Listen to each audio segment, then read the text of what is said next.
Hürmetlik vatandaş, bugün sizlerge leksiya sözleyimiz.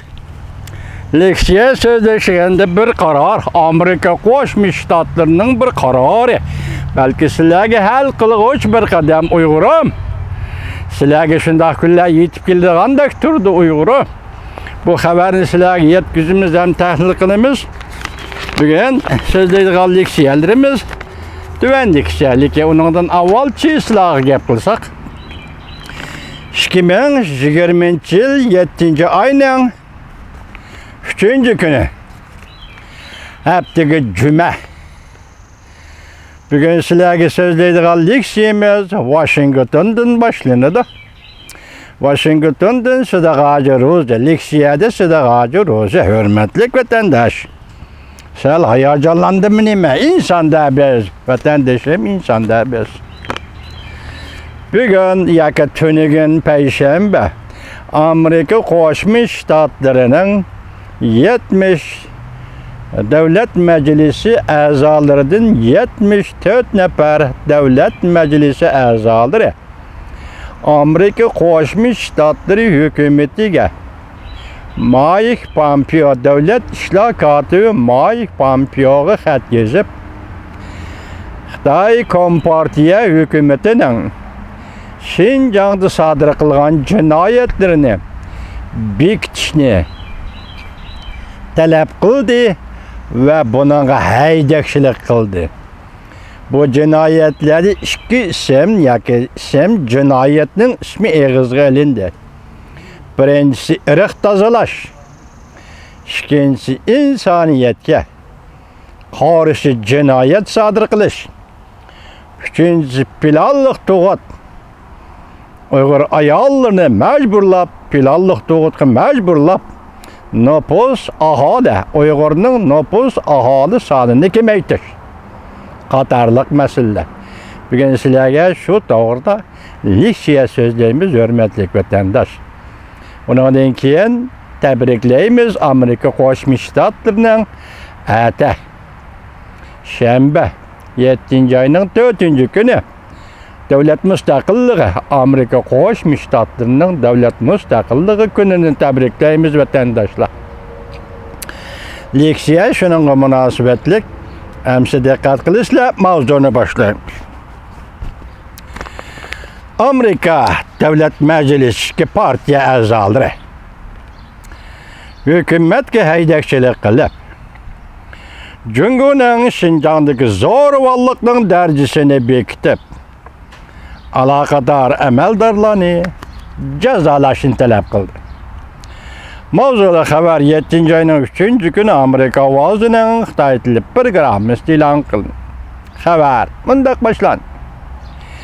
70 nafardan ortiq Kengash palata ve Avam palata a'zolari Amerika Qo'shma Shtatlari hukumatiga haydakchilik qilib, Jungo hukumatining Şinjanda sodir qilgan jumladan irq tozalash ve insoniyatga qarshi jinoyatlarni o'z ichiga olgan vahshiyona zo'ravonlik harakatlarini rasmiy jinoyat deb bekitishga da'vat qildi. Ve kishini titrak bosadigan bu jinoyatlarni sodir qilgan Jungo amaldorlariga embargo yurgizishni talab qildi. Cumhuriyetçiler Partisi'nin a'zosi senator Marco Rubio, Demokratlar Partisi'nin a'zosi senator Bob Menendez, Cumhuriyetçiler Partisi a'zosi Avam palata a'zosi Chris Smith, Demokratlar Partisi'nin Avam palata a'zosi James McGovern hem de 74 nafar Devlet Meclisi a'zolari haftaning 4. günü yani 7. ayning 2. günü Jungo hukumatining Şinjanda Jungo hukumatining Şinjanda Uyg'urlarga ve başka Müslüman asıllıkla qaratgan zo'ravonliklariga qaratib Devlet İşler katibi Mike Pompeo'ga ve Maliye Ministeri Mnuchinga xat yazdı. Xatda mundaq ko'rsatildi. Jungo hukumati qasddan ve məqsədlik Uyghur milletinin aile kurulmasıga, medeniyet kurulması ve dini itikadıga bozgunçılık kılıp, ayollarga zorvallık işletişke küşkürtті. Kişilik hukuk hücum kıldıgan bu xil vakalarga Amerika Qo'shma Shtatlari ve xalqaro jamiyat inkaz qaytarishga ehtiyojlidir. Hatta davamlaştırıp bunda ko'rsatildi. Shuning uchun sizlarning kishini titrek basadigan bundaq jinoyatlarni ayblashinglarga, bu jinoyatlarni sodir qilgan jungo amaldorlarini embargo qilishinglarga haydakchilik qilamiz.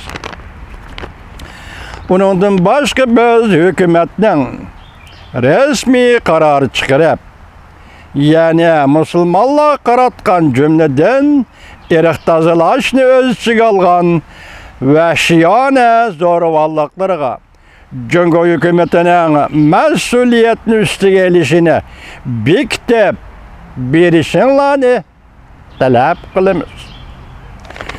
Davlat Majlisi a'zolari xattiyana Amerika hukumatining boshqa davlatlar bilan birlikda Birleşken Devletler Teşkilatı'nın Jungo hükümetinin Şinjan'da, müstemlik Uyguristan'da yolga koygan siyasetlerini tekşürüş ve hatırlaş teşebbüsünü qo'llashinglarga haydakchilik qilamiz deb ko'rsatildi.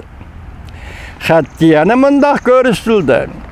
Bizning vakillarimiz ittifoqdoshlar ve sheriklarimiz bilan hamkorlashib Birleşken Devletler Teşkilatı Bexatarlik Komitetiga ahvol ma'lum qilib, Şinjan vaziyati to'g'risida, mustamlika Uyg'uriston vaziyati to'g'risida doklad berguchi alayda xodim tayinlanishi kerak.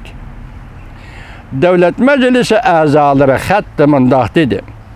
Uzun yıllardan beri Jungo hükümeti Şinjan'da cümleden zor ko'lamda nazarband qilish, mecburlab qulla emgekega selish qatorliq kishini cho'chitadigan jinoyatlarni sodir qildi.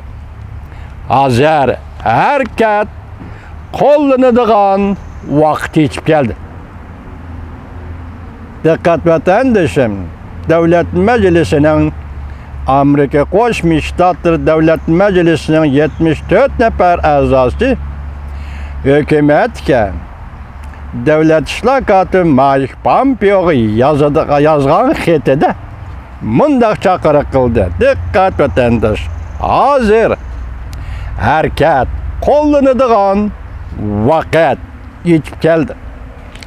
Avam palatasi a'zosi Keri Smith bir parça bayonotida Jungo hukumatining tug'ut cheklash, bola tushirish, nazarband qilish, Şinjan'da yani mustamlika Uyg'uristonda oz sonliq millatlarga besim ishlatish, tug'ilish va hayotlik iqtidorini yo'qitishdek irq tozalash harakatlarini qattiq tanqid qildi.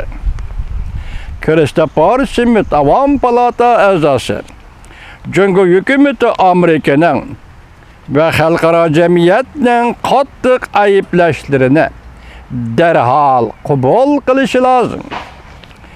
Christopher Smith xalqaro jamiyatga chaqiriq e'lon qilib, mundaq dedi. Xalqaro Olimpik komiteti 2022-yili Beijingning qishliq olimpik murosimi o'tkazish huquqini bekor qilish kerak. O mundaq ko'rsatdi. Dunyo har qanday irq tozalash va insoniyatga qarshi jinoyat sodir qiladigan davlatlarga ilhom bermasligi lozim. Vaqt bo'ldingiz.